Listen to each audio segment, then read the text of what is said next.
We are sinking, but so is everyone else. 지난 11월 4일 유엔 기후변화협약 당사국 총회에서 공개된 영상이 큰 화제가 됐었죠.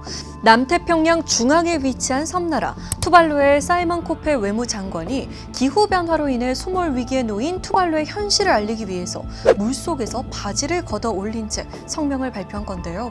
코페 외무장관은 기후변화로 목숨을 위협받고 있다며 바닷물이 차오르는 상황에서 말뿐인 약속을 기다릴 여유가 없다고 호소했습니다. 기후위기, 아직 크게 와닿지 않을 수도 있지만 어딘가에선 이미 생존의 문제로 다가오고 있죠. 특히 투발루 같은 개발도상국의 상황은 더 심각합니다.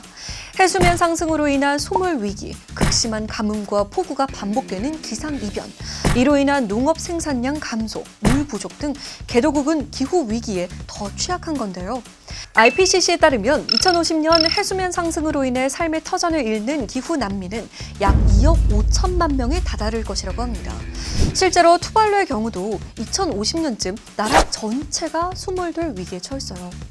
기후변화 때문에 개도국에서만 최대 1억 명 이상의 빈곤층이 발생할 것이라는 전망도 나오고 있는데요. 기후변화를 유발하는 온실가스 배출의 책임이 큰 것은 주로 선진국이지만 많은 피해들이 개도국에 집중되고 있는 안타까운 상황. 그렇다고 무작정 온실가스를 감축하자, 환경을 지키자라고 할 수는 없습니다. 산업화와 경제성장 과정에서 화석연료 의존도가 높은 개도국은 환경 규제가 강화될수록 경제성장이 제한될 수 있거든요. 그래서 오히려 개도국들은 선진국들에게 기후변화로 인한 손실과 피해를 보상받아야 한다고도 주장하고 있어요. 우리에게 끊임없이 경고를 보내고 있는 지구와 그 피해를 고스란히 받고 있는 개도국의 현실. 남태평양의 신비로운 섬 투발루를 지킬 수 있는 방법은 정말 없는 걸까요? 지난 4월 30일 한국에서 개최된 P4G 정상회의에서도 세계 각국의 정상들은 기후위기는 선진국의 책임이며 개도국을 지원해야 한다고 한 목소리를 냈습니다. 우리 정부도 문제에 책임감을 가지고 그린 뉴딜 정책을 발표하고 2050년 탄소 중립 목표를 선언하기도 했죠. 우리나라의 개발협력기관인 코이카, 한국국제협력단에서도 전 세계적인 기후위기의 해법은 협력과 연대라며 개도국의 탄소 감축과 기후변화 대응을 위해 노력하고 있어요. 코이카는 올해 기후행동 중기 전략을 수립해서 탄소 감축 경험과 노하우를 개도국과 함께 나누고 이들의 참여를 이끌고 있는데요. 특히 피지, 인도네시아, 모로코 등에서 태양광 발전 사업을 진행한다고 해요. 저탄소 에너지로의 전환을 지원해 개도국이 탄소 배출을 줄일 수 있도록 돕는 거죠.